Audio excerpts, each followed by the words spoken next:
Hi Cameron, how are you doing today? Good. Good. So I'm here today because we're going to talk a little bit more about the newborn screening test that I'm going to offer you and your wife once the baby is born. So are you ready to learn a little bit more? Yes. Awesome. So all of this is the California Department of Public Health policies on the newborn screening tests. So what I do is once your baby is born, you guys enjoy that night together and that time together.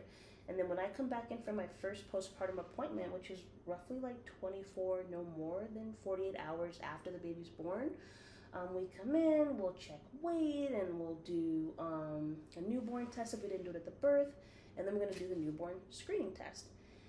And so the newborn screening test checks for things like baby's metabolism, endocrine, hemoglobin, other genetic variable diseases like cystic fibrosis, pretty much things that we might not have covered when we did the original genetic carrier screening test when your wife was pregnant.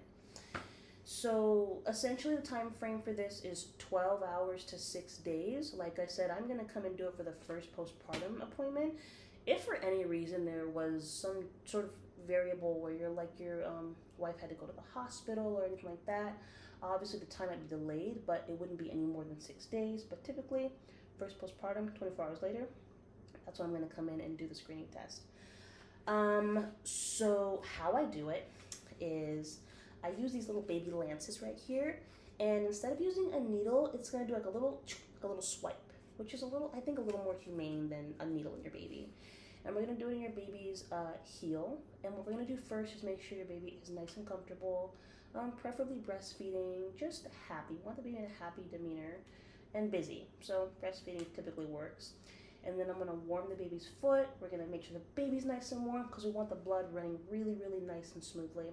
And then we're going to make sure the baby's elevated so that the head is above the foot. And that way, the blood drips very, very fluidly into out of the baby's foot.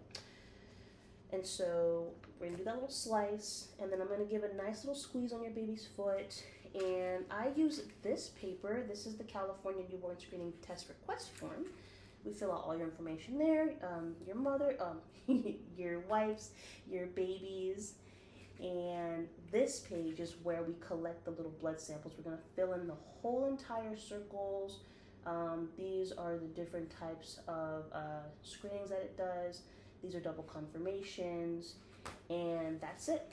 We send it into the office, basically our database that we use, and they give us that information immediately via email.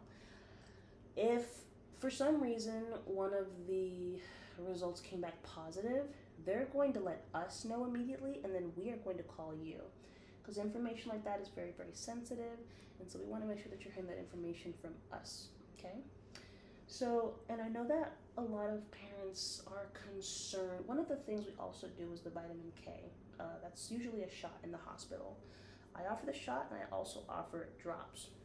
I know a lot of parents are they're just concerned in total about their baby being hurt, when we have to do a test like this because it involves a blood sample.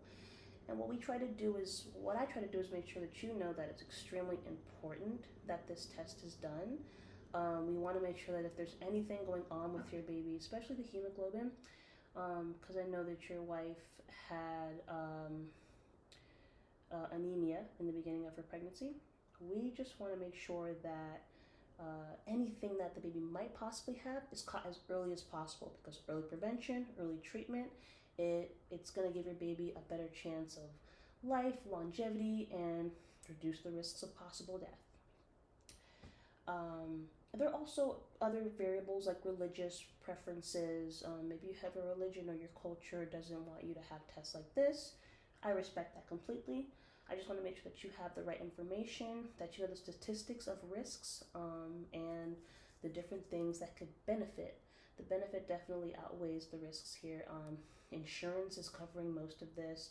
Like I said, the more you know earlier, the better you are prepared for prevention and treatment. And another thing I want to do is make sure that you have all the resources right here.